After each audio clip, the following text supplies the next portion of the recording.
Sejarah perlawanan bangsa Indonesia terhadap penjajahan VOC. Pada abad ke-17 hingga abad ke-18, Indonesia yang saat itu dikenal sebagai Nusantara menghadapi salah satu periode perjuangan melawan penjajahan yang dilakukan oleh Verenigd Oostindische Compagnie VOC, perusahaan dagang milik Belanda yang memiliki kekuasaan sangat besar, bahkan setara negara. VOC tidak hanya berdagang, tetapi juga memiliki hak untuk menguasai wilayah, mengangkat tentara, dan memungut pajak di wilayah Nusantara. VOC pertama kali tiba di Nusantara pada tahun 1602 dengan tujuan menguasai perdagangan rempah-rempah seperti cengkeh, pala, dan lada yang sangat diminati di Eropa. Namun, berbagai kerajaan dan tokoh lokal tidak tinggal diam menghadapi penindasan VOC. Mereka bangkit dan melakukan perlawanan untuk merebut kembali hak mereka atas tanah dan perdagangan. Pertama, perlawanan Sultan Agung Mataram. Sultan Agung dari Kerajaan Mataram adalah salah satu tokoh yang gigih melawan VOC pada tahun 1628 dan 1629.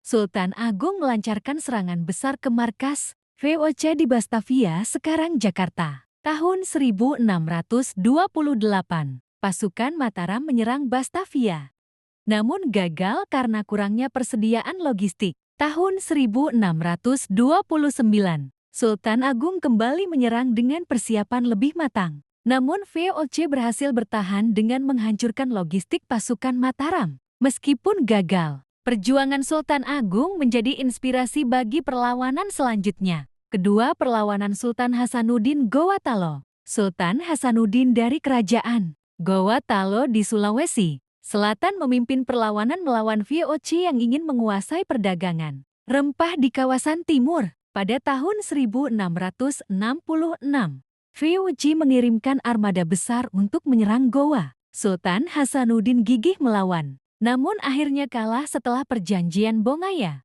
tahun 1667 yang memaksa Gowatalo tunduk pada VOC. Ketiga, perlawanan Untung Surapati. Untung Surapati adalah mantan budak VOC yang menjadi pahlawan besar. Pada akhir abad ke-17, ia memimpin pasukan melawan VOC di Jawa. Pada tahun 1686, ia menyerang pasukan Belanda di Pasuruan dan berhasil menguasai beberapa wilayah. Meskipun akhirnya gugur pada tahun 1706, perjuangan Untung Surapati menjadi simbol keberanian melawan penjajahan. Keempat, perlawanan Trunojoyo Madura. Trunojoyo memimpin pemberontakan besar di Jawa Timur melawan VOC dan kekuasaan Amangkurat II, yang bekerja sama dengan VOC. Pada tahun 1676, Trunojoyo berhasil merebut Surabaya dan sebagian besar Jawa Timur. Namun, VOC membantu Amangkurat II dan akhirnya menangkap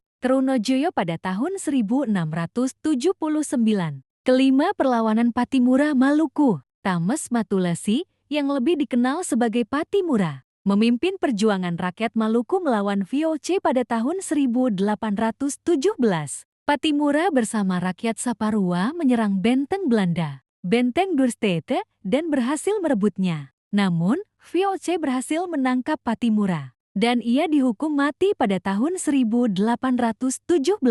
Semangat para pahlawan seperti Sultan Agung, Sultan Hasanuddin, Untung Surapati, dan Patimura terus dikenang sebagai simbol keberanian dan cinta tanah air.